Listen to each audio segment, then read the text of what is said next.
Better Business. Today, we have an episode where, inspired by Tom Nash's video about some short sellers who got squeezed on the stock GameStop. It turned out really poorly for them. If you don't know what a short squeeze is, basically they agreed to hold the stock, pay interest on having borrowed that stock from the broker. Then they sold it in the marketplace, hoping to buy it back for significantly less money, which made a lot of sense because GameStop's business model is really struggling of physical in-store sales when they've been undercut by a lot of competitors, including the game publishers and by Amazon, for example. So what happened was these short sellers intended to buy the stock back for less, having never held the stock at all. What ended up happening, and Tom will explain, is that a group of people online decided that they were all just gonna all pile into GameStop and push the short sellers out. And so the stock rose over time from something like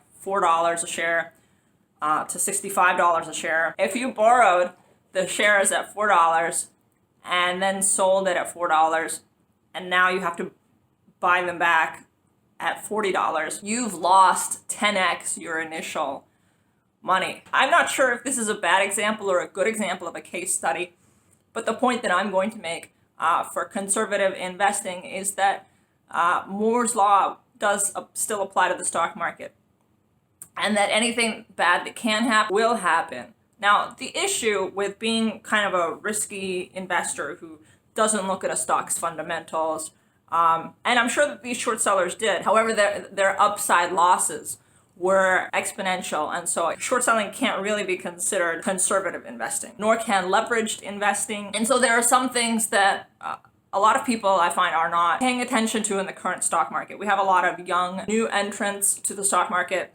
who buy a lot of tech stocks. What are the price to earnings ratios of those stocks? Astronomical. You know, you might look at, I don't want to name any names, right? Because people are going to jump on me immediately. But you know when you haven't done any research into the fundamentals of that stock. You buy it just because you like it, but Warren Buffett sure wouldn't, right? Because when you look at the financials of the company, the capitalization of the company might not make any sense.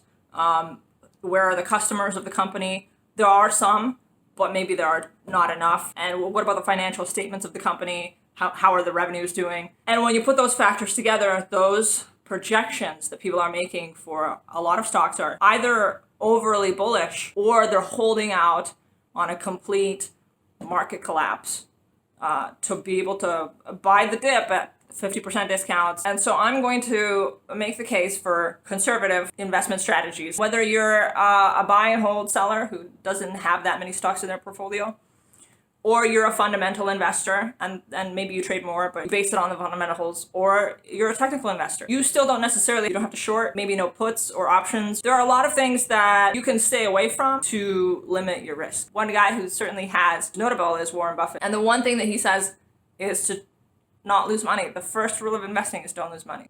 And that's important because if you're going to be compounding something, it better be a profit as opposed to compounding a loss. Anyway, so that's my argument for conservative investing is Moore's Law. Anything that can go wrong eventually will go wrong. The problem when you're consistently taking high risk is that eventually that high risk will blow up in your face. And you've seen it happen in big names like the London Whale, who notably lost his investment bank piles of cash, to the point of severe pain to the company. You can avoid this by learning from other people's mistakes. I didn't give you any specific buy or sell advice.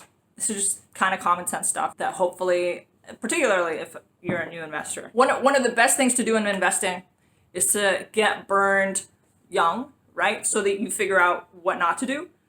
Because if it happens to you 20 years into your investing, which it won't, right? Because you will have learned by then, or hopefully it won't. If disaster strikes your portfolio 20 years into your investment journey, you're not going to make a comeback. You're just not, right? Especially if what got you there was risky investing and what you hope will get your portfolio back is conservative investing, then the profits that you made on the way up, you will never make again on the way up again. because that's just not how conservative investing works. You want stable, maybe 5% gains year over year. And I'm not saying that people that are making more than that are risky investors in a year like this one. Of course, that's not necessarily the case. A lot of things are going up. Just keep in mind what your investment ethos is as a whole. That's it for today. Bye, guys.